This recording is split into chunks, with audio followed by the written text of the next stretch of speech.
اور پھر والدین کا حق. تو قرآن پاک 3 حقوق کو بیان کر رہا ہے، بالترتیب قرآن بیان کر رہا ہے. لہذا اللہ کے حق کے ساتھ رسول کا حق ضرور جانو، اپنے نبی کا حق. وہ 8 حق ہیں، ان میں سے پہلا حق نبی کا اطاعت ہے. نبی مطاع ہے، اپنے نبی کی اطاعت میں رہنا اور نبی کی اطاعت میں رہ کر والدین کی اطاعت کرنا اور ان کا ادب و احترام رکھنا اور ان کو اذیت نہ پہنچانا. یہ عمل، اصل ادب و احترام سے مراد یہ ہے کہ والدین کو ایذا نہ پہنچاؤ. ایذا یہ قرآن میں جو آیا ہے، اف تک نہ کہو، اف نہ کہو. اگر تمہارے بیان کرنے میں، بولنے میں تھیور انداز بدلتا ہے جس سے والدین کو کڑاہٹ پیدا ہوتی ہے تو منع کیا گیا ہے ایسا طریقہ نہ اپناؤ. والدین کو ایذا نہ دو، خوش رکھو لیکن مطلق خوش نہیں، شریعت کے ساتھ ان کو خوش رکھو. پہلی اطاعت اللہ کی، پھر رسول کی، اس کے بعد والدین کی. تو اس وقت والدین کثرت سے خود بھی چونکہ اللہ کا حکم نہیں مانتے، آگے اولادوں کو بھی پھر ایسا ماحول نہیں بنتا.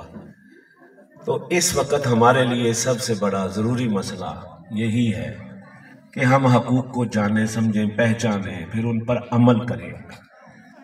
یہاں آ کر ہمیں ثواب مل رہا ہے اللہ کی بارگاہ سے. یہ جتنے کلمات میں نے بولے ہیں یہ ثواب ہے، اور پھر اس مباح میں نیت کر لینا، یہ ثواب قائم ہو جاتا ہے.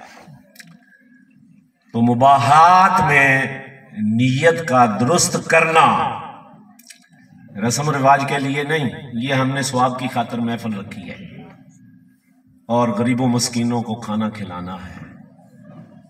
چلو نفلی عبادت ہے، غریب بھی کھا سکتے ہیں، امیر بھی کھا سکتے ہیں، لیکن صدقہ و خیرات جو ہے، یہ لقمہ کھلانا، یہ نیت پر مبنی ہے، اس کا ثواب.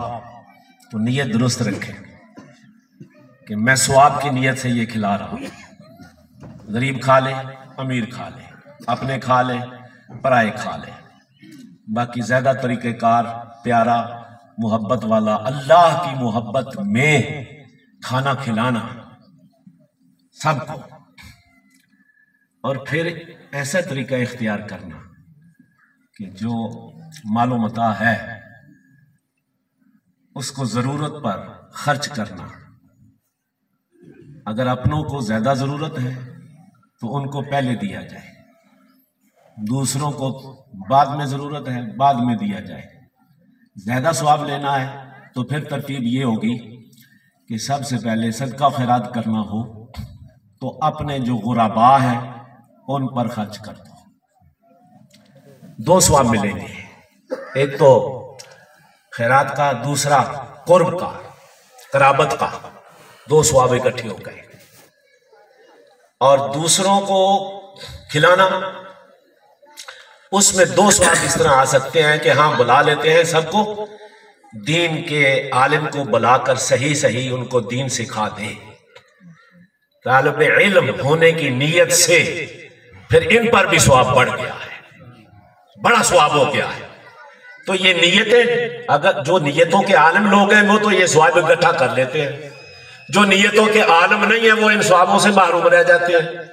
لہذا نیتوں کا علم خود حاصل کر لینا چاہیے یا علماء سے پوچھ لینا چاہیے.